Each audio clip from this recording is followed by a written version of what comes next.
Kansas City Union Station. In 1903, there was a significant flood that destroyed the historic Union Depot that was down at the River Market area. So in 1906, the railroads came together in a union, naming it Union Station, and then decided where it should be located.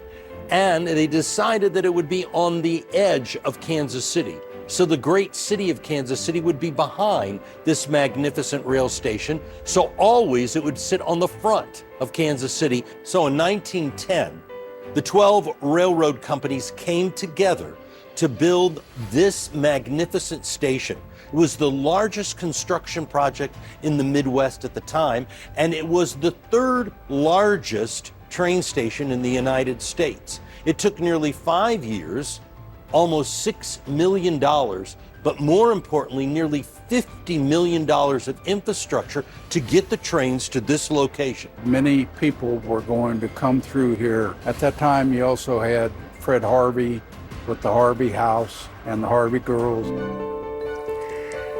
When you consider Kansas City and 150,000 people that lived in our community, it was a bold statement to create this magnificent monument that is over 850,000 square feet and 17 acres and operated 24 hours a day, 7 days a week. Not only its agricultural center, but this was the second busiest, even today, freight transportation center in the United States. In 1917, there were actually more trains that went through here than any other time in history, and that was in World War I.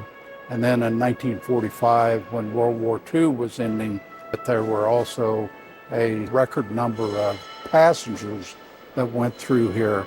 In the 1940s, we peaked at transportation of well over 700,000 passengers through this station. Anyone from Walt Disney to Walter Cronkite to thousands and thousands and thousands of troops that left the Midwest. But it was also the place where Kansas Cityans spontaneously converged to celebrate the end of World War II and to ring in the new year, the local version of Times Square.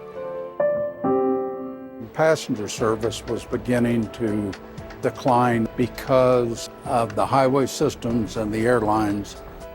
When the station was in terrible decline and it was asked to be torn down. In 1996, they passed a bi-state tax, which was 4 counties in Missouri and 1 in Kansas. Since Penn Station's destruction, Kansas City now has the second biggest station in the country. This station was completely refurbished.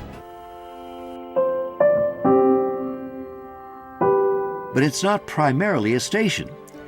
It still has 6 trains a day, filled with large stores and several restaurants, so people went there all the time on missions that had nothing to do with catching a train. And it's now a transit hub, too.